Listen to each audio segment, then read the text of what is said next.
Threats to national security is aiming to have its first hearing on the 16th of this month, and an alternative date is of course the 22nd, and that was the word from the committee's chairperson Molapi Lekganyane.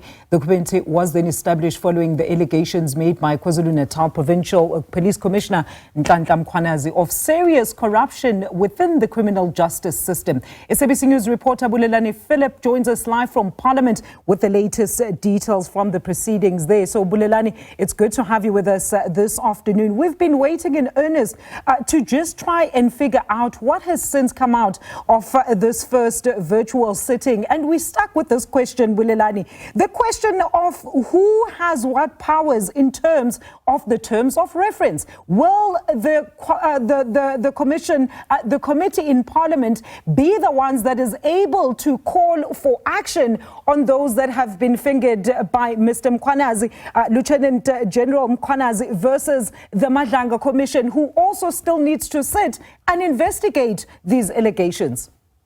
Well, good afternoon to you, Alicia, and to the viewers at home.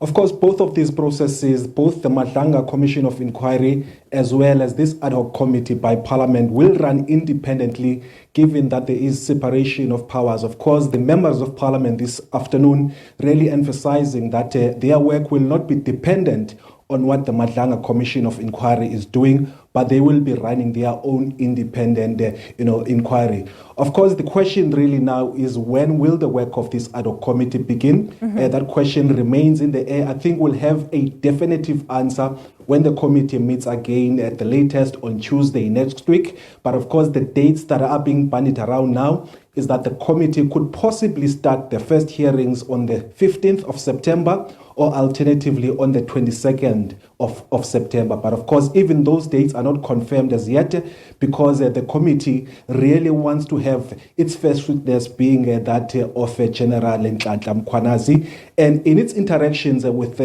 General Mkhwanazi, the committee actually got the indication that he is currently busy with the consultations of the evidence leaders of the Nhlanhla Commission of Inquiry, and he says that he will only be able to assist the ad hoc committee after the 24th of September. Of course, that did not go down well with some of the members of the committee, and they've actually instructed that the legal advisors of Parliament actually go back to him and seek an earlier date, because if that does not happen, there is a call, at least from the EFF leader, Julius Malema, that he must be summoned to appear before this committee. Of course, the other interesting thing that did emanate out of this committee today is that at least we've got an indication of who will be the evidence leaders of this ad hoc committee. In other words, the people that will be leading the evidence of the witnesses, and the legal team will be led by the renowned legal guru, Advocate Norman Arendse, who began his career in 1989, is quite a senior member of the bar,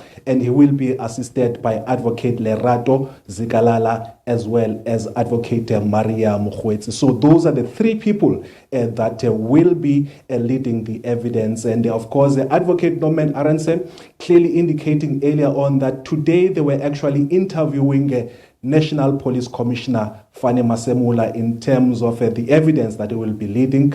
But of course, those consultations have not been completed. It is expected that he will be re-interviewed again next week. And lastly, Alicia, the other issue really that comes out of this ad hoc committee this afternoon is that there is an interest in about 7 witnesses, and those include General Nhlanhla Mkhwanazi himself, the man who made all of these allegations in July.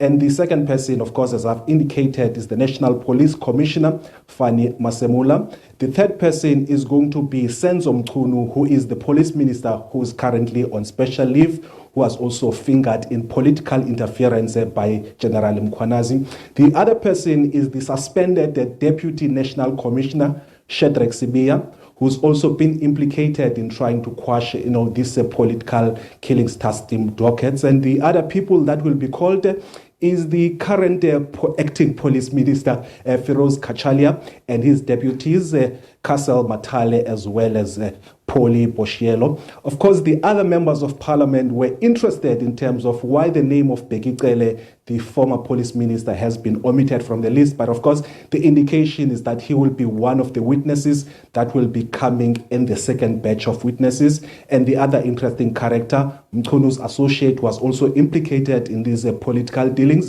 Bran Mkhwanazi, he's also being eyed to come and testify before the Ad Hoc Committee. Alicia.